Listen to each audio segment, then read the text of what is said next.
Tokom godina poslednjih sam napisao na desetine raznih članaka politikoloških, što za srpsku javnost, što za američku javnost, s obzirom da sarađujem sa vodećim američkim konzervativnim medijem, World Net Dailyjem, ali ništa što sam napisao nije izazvalo ovoliko pažnje kao osvrt na pismo Vilija Vimera.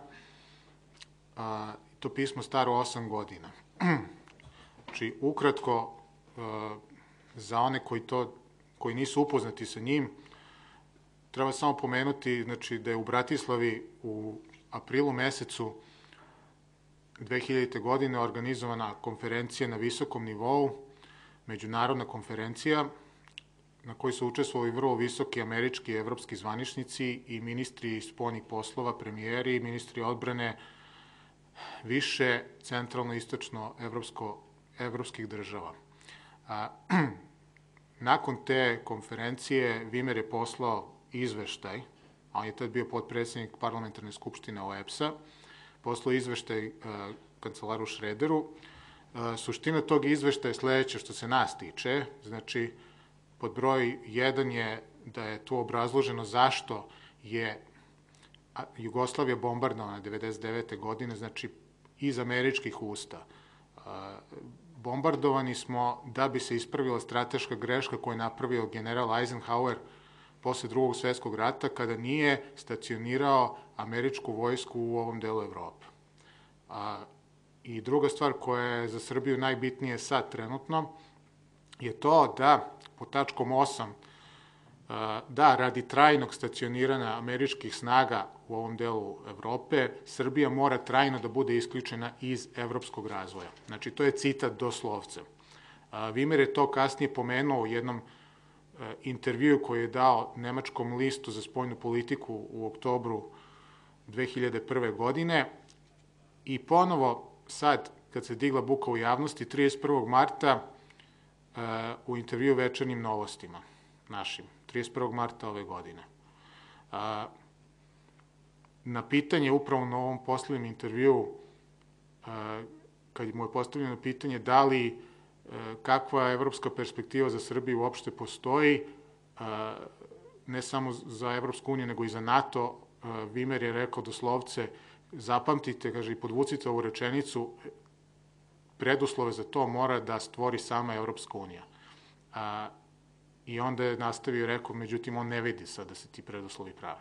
Sad, ono što je za nas bitno je sledeće. Očigledno da se to pismo i sadržaj tog pisma i ono što znači za Srbiju namerno prećutkuju u javnosti. I da se takozvani proevropski političari ponašaju stvari kao lobisti. Ja bih tu napravio paralelu istorijsku sa Srbijom s kraja 19. veka i početka 20. veka. Kad je pod poslednjim vladarom iz dinastije Obrenović Srbija bila potpisnik više tajnih sporazuma sa Austro-Ugarskom, koji su je praktično vezivali u jedan zavisnom položaju.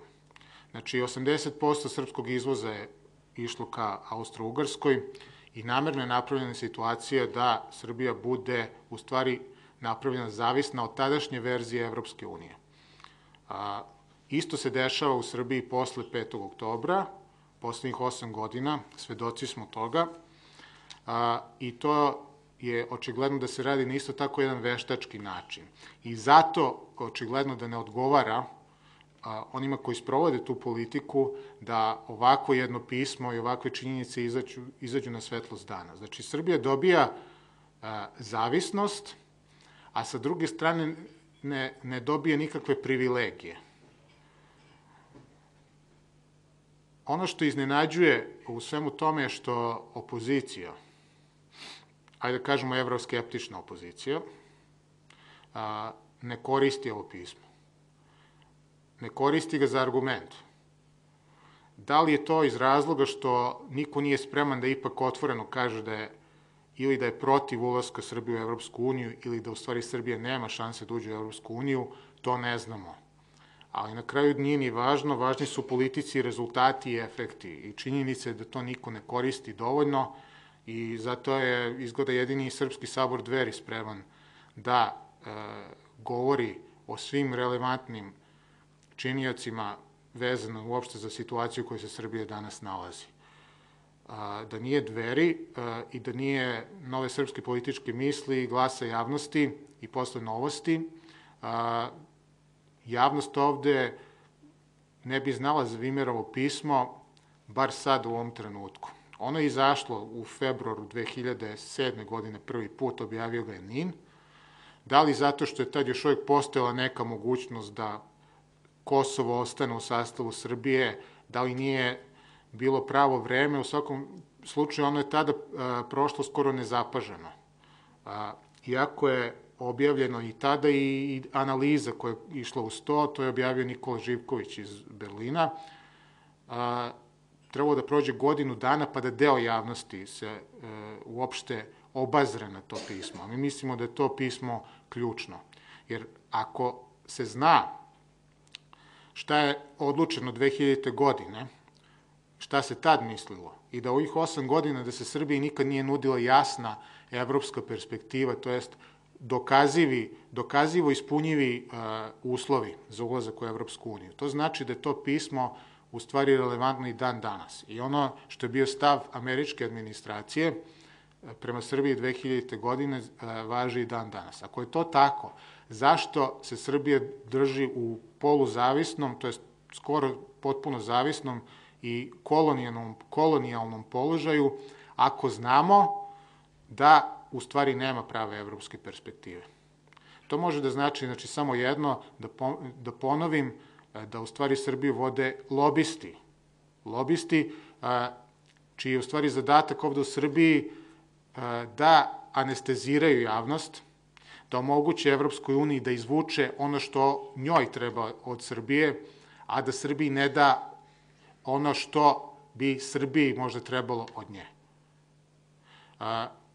Ovo pismo je isto tako vrhovni argument da Srbija mora da uspostavi jednu realniju spoljnu politiku, jer ovo je u stvari realnost. Znači, realisti nisu oni koji su za bezuslovan ulazak u Evropsku uniju, nego su u stvari realisti oni koji shvataju da od ulaska u Evropsku uniju nema ništa. Znači, vrhovna realnost, realna politika današnja u Srbiji je da Srbija vidi koje su joj opcije otvorene i koje su joj vrata otvorena.